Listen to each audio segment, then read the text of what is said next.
Welcome to today's lesson. We're going to be talking about ego and making sure that we're not going too fast into the turns, especially when the road conditions are not perfect.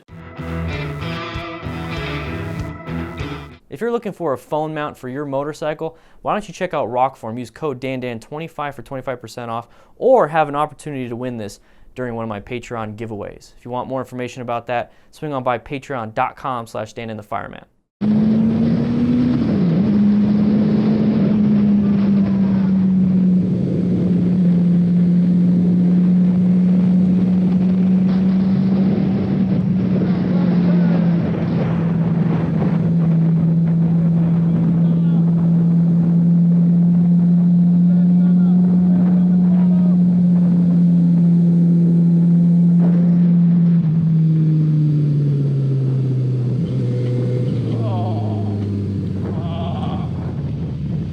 I told him, dude.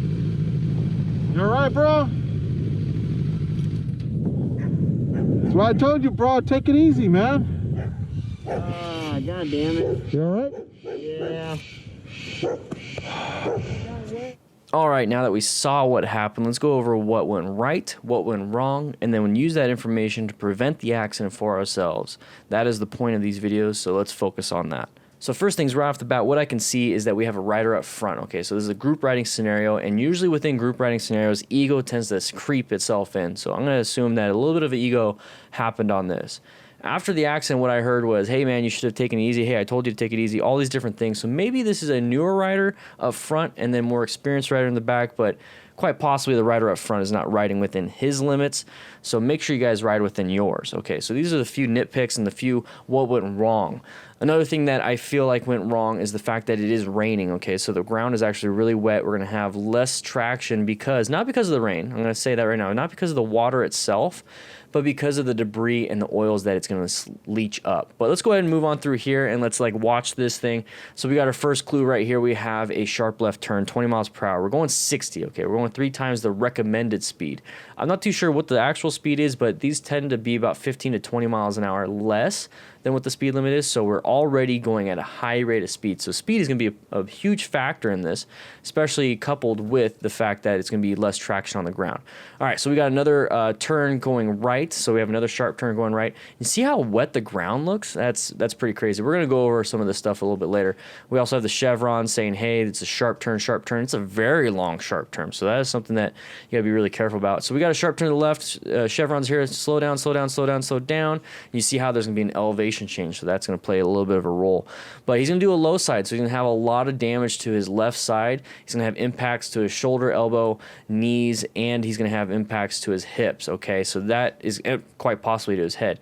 That is why we have gear, okay? So gear is going to have shoulder, elbow, knee armor typically, and you're going to typically find armor inserts for your hip armor, and then obviously you need to wear gear for your head, okay, because you're going to slap that head on the ground when you fall down. Also, when you put your hands down, you're going to possibly get road rash if you don't have gloves. Also, there's going to be padding on most gloves on the palm, so if you do put your hands down, hopefully it's going to take a brunt of that. Okay, so that's what happened. Let's go back and kind of go over play by play of what I saw that could have helped these people prevent this incident. All right, right here. So riding within your limits and then not letting ego creep in, okay? So ego and peer pressure can definitely creep in, and then you start thinking of how fast I can go, not how safe are we being. So that is one of those big issues with ego and peer pressure.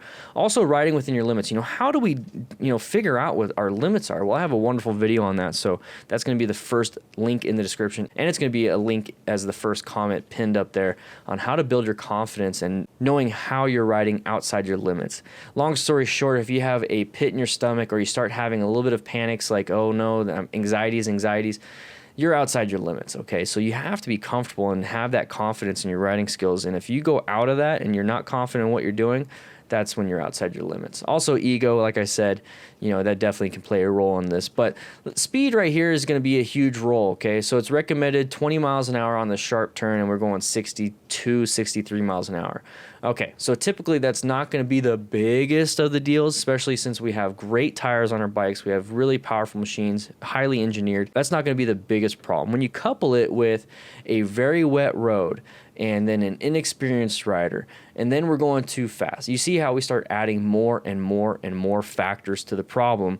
before you know it, it's going to be too much risk and we don't have enough skill. So let's talk about the road right here. So when I was talking about the water is not necessarily going to be the problem, okay? The water itself, our tires will push that water out, especially if we made sure we have proper tread depth. So a T-clock's very good to do, especially before you go out on a ride like this. Double check your tire pressure, double check you don't have any, cuts, rips, or tears inside the tires, and you have plenty of tread left, okay? So T-clocks, guys. Another thing when it comes to this rainwater, it's going to lift up dirt, oils, debris, rocks, all those things out of the ground, and it's going to start sliding off to the side, okay? It's nature's shower here. So when you go take a shower, hopefully you're using soap, it's going to take off all the dirt and all the grime and all that stuff off your body and wash it down the drain. That's exactly what's happening here on the road, okay? So we're going to have, typically, let's go to the spot where I really saw it. We're going to typically have oil and fluids and debris in lane position 2. Lane position 1 and 3 typically is where the tires go for most cars,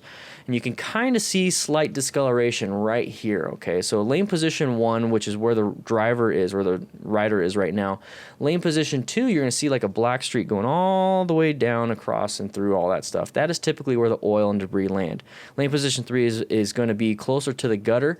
So what happens here is that the way roads are designed is that it's going to start slide, the water and everything's going to slide off towards the outside. So the center of the actual road itself, right where this guy is at, is actually going to be the best spot for you, because all the oil and all the debris is going to slide off towards the gutter, and this is going to be the best spot, okay? So lane position 2 is typically where the oil and everything collect.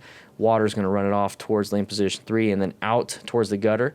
And that is where you're going to have a lot of the stuff, a lot of the problems, okay? The traction loss, especially with the oil. Think of it as like black ice, and it usually happens within the first 30 minutes to an hour of rain. Now, after the rain has settled down, the oils and everything is going to go back into the street and be absorbed just like that. But this is why we need to be really calm when we're riding, okay? Especially after a rain. You never know, especially on these turns. Look at how long this turn is. Are you really going to know? I mean, you cannot tell, okay? It's a double turn. 2 right turns right there. It's almost a 180, and now we got a sharp left turn. This is a wonderful road, but let's not go this fast, especially with intersections here. So here's the low side. Now, this is something that I want to talk about a little bit, and the guy that with the camera did a great job of slowing down in the middle of a turn. But on a low side, what you're going to have is you're going to have abrasions. You're going to have impact zones, okay? So thankfully, this guy is wearing full gear, except for these aren't moto pants. They're regular jeans. Let's go scroll up just a little bit so you can see. They look like Levi's, and it looks like regular boots, okay? That's better than nothing, okay? So a motorcycle jacket, full face helmet, and gloves, that's going to do a good job. You're going to have aggravated injuries to the lower extremities because he's not wearing full gear. But on a low side, like I said, you're going to have that abrasion resistance, but he's going to fall to his left, so he's going to hit his shoulder, elbow, hip, knees, hands are going to go down. He might hit his head on the side because it's a very hard impact. It's like falling down to your side. And that is why we have gear. You're going to have shoulder armor. You're going to have elbow armor. There's most pants have hip armor inserts or options for that. And then knee armor. Obviously, the full face helmet's going to protect your side of your head. And then the gloves, hopefully you have proper motorcycle gloves. Not the mechanics gloves, but you need to have proper motorcycle gloves. When you put your hand down, it's going to absorb that impact, and it's going to absorb that abrasion. Boots, you're going to protect your ankles and your shins and your calves from when the motorcycle does fall on top of it for that split second.